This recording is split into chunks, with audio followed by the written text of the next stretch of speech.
دنیا کے اندر سب سے بڑی مصیبت لوگ یہ سمجھتے ہیں دیوالیہ ہو گیا ہے، مال لٹ گیا ہے، کسی کا گھر نہیں رہا.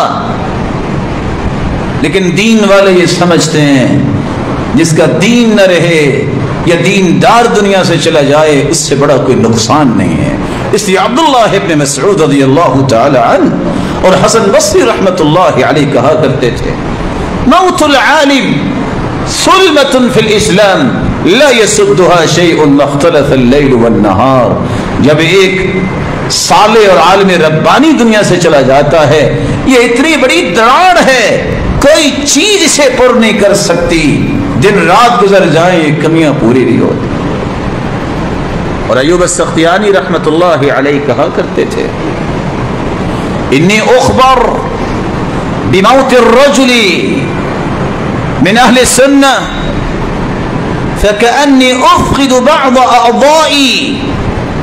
مجھے جب خبر ملتی ہے کہ سنت پہ عمل کرنے والا کو دنیا سے چلا گیا ہے تو مجھے محسوس ہوتا ہے میرے جسم کا ایک حصہ شل ہو گیا. رسول اللہ صلی اللہ علیہ وآلہ وسلم نے یہی بات سمجھائی تھی امت کو جو مجھے اور آپ کو سمجھنی چاہیے.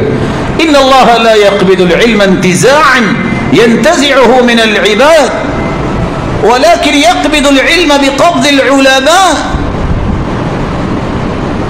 اللہ علم انسانوں کے دلوں سے نہیں نکالے گا. علم زمین سے اٹھ جائے گا تو علماء کو اللہ اپنے پاس بلا لے گا. حتى اذا لم يبق عالما اتخذ الناس رؤوسا جهالا فسئلوا فافتوا بغير علم فضلوا واضلوا. ایک ایسا وقت آئے گا کہ نیک لوگ سارے اللہ اپنے پاس لے جائیں گے، لوگ پھر جاہلوں کو اپنا بڑا بنا لیں گے، سوال کریں گے وہ جہالت سے جواب دیں گے، جواب لینے والے بھی گمراہ اور دینے والے بھی گمراہ ہوں.